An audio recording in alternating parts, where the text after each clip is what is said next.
मोदी साहब के पास पावर है, वोट ऑफ कॉन्फिडेंस है उनके पास, and world can see it.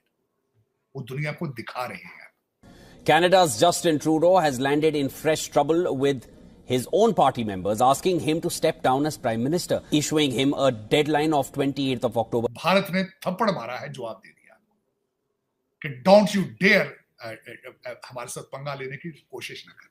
Members of his own party confronted Justin Trudeau about his leadership. जो कनाडा और इंडिया के दरमियान कॉन्फ्लिक्ट क्रिएट हुआ है, अमेरिका भी उसके अंदर किसी हद तक शामिल है, बहुत ज़्यादा नहीं, लेकिन उनकी तरफ से भी स्टेटमेंट्स आती हैं, या फिर वेस्टर्न वर्ल्ड को कोई ब्रिक्स का भी मैसेज गया होगा। रशिया और इंडिया, ये नया एक ब्लॉक बनेगा विच इज खतरे की घंटी बजाएगा वेस्ट के लिए, बज रही है। उसकी वजह ये है कि ब्रिक्स ने अपना फाइनेंशियल सिस्टम भी बना लिया है, और उसके बाद वो they are flexing the muscle. और पर कनाडा की अगर बात की जाए तो उसने एक जो ब्लेम गेम खेली, एक इल्जामात की जो बौछार की भारत के ऊपर, भारत ने उसका तोड़ जरूर किया, लेकिन अब बारी जो है दोबारा से भारत की है।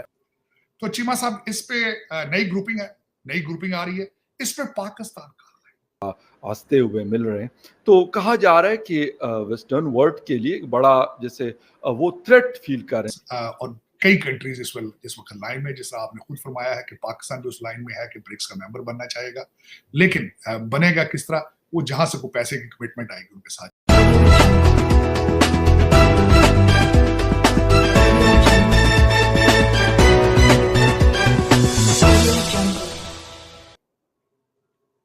और अपने आखिरी सांसों पर है, उनके मुंह के ऊपर थप्पड़ है इस वक्त चाइना और भारत की तरफ, दोनों की तरफ से।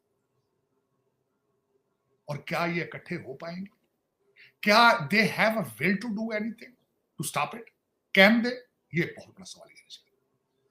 लेकिन मैं समझता हूं कि इस वक्त कहते हैं ना कि जिदे घर दाने उदे बाल भी सियाने। इस वक्त इंडिया के घर में दाने हैं और उनके पास एक जबरदस्त टीम है डॉक्टर जयशंकर की। मोदी साहब के पास पावर है, वोट ऑफ कॉन्फिडेंस है उनके पास, and world can see it. वो दुनिया को दिखा रहे हैं। 6 डिप्लोमेट्स को निकाला गया, उनको टेररिस्ट, उनको क्रिमिनल एक्टिविटीज में इन्वॉल्व बताया गया बगैर किसी सॉलिड प्रूफ के। ये उसका जवाब आ गया, ये उसका जवाब आ चुका। इलेक्शन है अमेरिका के अंदर, इलेक्शन। आज तुम्हें कौन चला रहा है?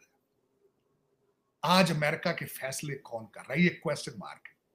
इसका फायदा कौन कौन उठा रहे हैं? बीबी नेतन्याहू फायदा उठा रहे हैं इसका, पुतिन इसका फायदा उठा रहे हैं, अब चाइना ने भी फायदा उठा लिया। भारत ने थप्पड़ मारा है, जवाब दे दिया कि डोंट यू डेयर हमारे साथ पंगा लेने की कोशिश ना करना। तो चीमा साहब, इस पे नई ग्रुपिंग आ रही है, इस पे पाकिस्तान का है। मैं अल्टीमेटली, आप पाकिस्तान में बैठे हैं, मैं खुद एक पाकिस्तानी अमेरिकन मैंने आपकी तरमीम आई है जिस पे पाकिस्तान रुक चुका है। तालीम के बगैर कहां जाएंगे? फिर क्या होता है तालीम के बगैर? आपके पेजर ही काफी है आपके लिए, वो फट जाते हैं, बाकी टाकियां फट जाती हैं। 45 हजार लोग उन्होंने गाजरों की तरह मर्डर कर दिए और दुनिया हंस रही है। क्या वजह है कि तालीम की तरफ नहीं जाना। मुर्शद मौलवी दम करा लो, काट करा लो। वो जिन क्यों नहीं भेजते हो यार? उनको 2-4 जिन भेजो गाजा, कोई 2-4 चैनल लेबनान भेजो, जिनों पे जो बिलीव करते हो तो भेजो उनको। चलो चीमा साहब, ये मेरे ख्याल में लेकिन इस वक्त अगर देखा जाए तो नई ग्रुपिंग, जिस पे मैं दोबारा उस पर कंक्लूड ये करना चाहूंगा कि एससीओ भी एंटी वेस्ट है, एंटी नेटो है, और ब्रिक्स जो है इस वक्त, ये सारी चीजें 3 कंट्री इसके बेनिफिशियल हैं चीमा साहब, चाइना, रशिया और इंडिया।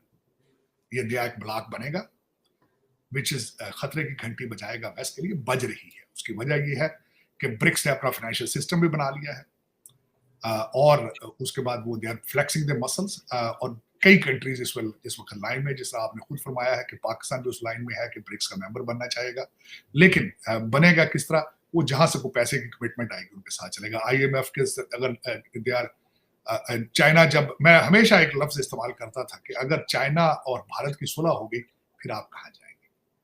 फिर आप सिर्फ एक ही गाहक बचेगा, IMF। एक दुकान बंद होगी तो आप फिर वॉलमार्ट पे आ जाएंगे, अमेरिकन वॉलमार्ट पे।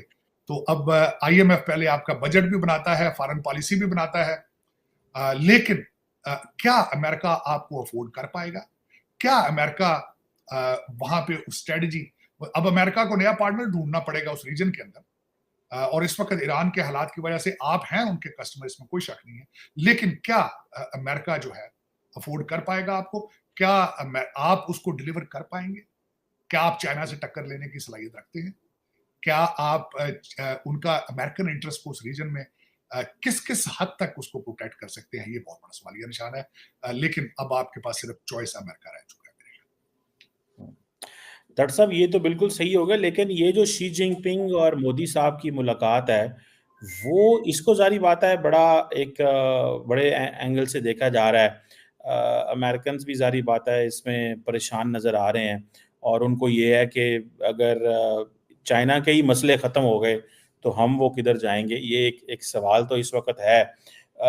दूसरा, हम ताड़ साहब ये भी बताएं कि ये पाकिस्तान को ये जो पाकिस्तान के हवाले से करतारपुर कॉरिडोर जो है उस पे 5 साल का मजीद एग्रीमेंट हो गया। How do you find this? ये जो करतारपुर, ये जो जयशंकर साहब का दौरा था, आपको लगता है कि इससे चीज़ें बेहतर हुई हैं? क्योंकि आपने कश्मीर का रेफरेंस दिया है कि जो कश्मीर में चीज़ें थोड़ी सी ख़राब हुई हैं। आप ये जो करतारपुर साहब पे ये जो 5 साल का मजीद दोनों मुल्कों ने एक्सटेंड किया है, इस पे थोड़ा कमेंट कीजिएगा। और मोदी साहब और शी जिनपिंग साहब जो हैं, ये जो मुलाकात हुई है, इसको पर्टिकुलरली वॉशिंगटन कैसे देखेगा? आपने ये जिक्र तो किया है कि थोड़ा सा, लेकिन ज़रा मैं चाहता हूँ इसमें थोड़ा डिटेल में जिक्र करें कि वॉशिंगटन के लिए कितना डैमेजिंग हो सकता है, क्योंकि अमेरिका की अपनी जो फॉरेन पॉलिसी है वो डॉलड्रम में है, क्योंकि वो भी डोमेस्टिकली बहुत ज़्यादा ऑक्यूपाइड है। जी मतलब 2 चीजें, इसको पहले पाकिस्तान के हवाले से मैं समझता हूं कि इस वक्त अगर देखा जाए तो एक बहुत बड़ी अपॉर्चुनिटी थी पाकिस्तान के लिए। देखें, मैं हमेशा बिलीव करता हूं कि आप अपनी क्राइसिस को to change into the opportunity, जब कश्मीर के अंदर हुआ था तो पाकिस्तान को फौरन कंडेम करना। दोस्तों, आज की एक और नई वीडियो में आपका स्वागत है। और भारत कनाडा की जो एक डिप्लोमेटिक वार चल रही थी, उसकी के बीच में जो जस्टिन ट्रूडो हैं, उनकी सरकार गिर चुकी है और इनको 2 से 3 दिन में इनकी सरकार गिर जाएगी। और ये देख करके पाकिस्तान का मीडिया और पाकिस्तान के लोग काफ़ी ज़्यादा परेशान है कि इंडिया के साथ जो भी इस समय टकराने की कोशिश कर रहा है उसको भारी नुकसान उठाना पड़ रहा है, चाहे वो बांग्लादेश हो, पाकिस्तान हो, कनाडा हो या फिर मालदीव हो। सबको एक तगड़ा झटका दिया है इंडिया ने। और कहीं ना कहीं जो ये सरकार गिरी है जस्टिन ट्रूडो की, इसमें एक बड़ा जो कारण है ये भारत भी हो सकता है, क्योंकि भारत का इन्फ्लुएंस है कनाडा में काफ़ी ज़्यादा। और उनकी जो अपोजिशन पार्टी है वो खुद ही बोल रही थी कि जस्टिन ट्रूडो जो है वो इंडिया के साथ रिलेशन पूरी तरह से डिस्ट्रॉय करने पे तुले हुए हैं। और फाइनली उनकी सरकार गिर गई। और जो US कनाडा का साथ दे रहा था, अब US को भी काफ़ी ज़्यादा प्रॉब्लम होने वाली है, क्योंकि जो ब्रिक्स में जैसी तस्वीरें निकल के आ रही हैं, ये US के लिए भी एक खतरे की घंटी है।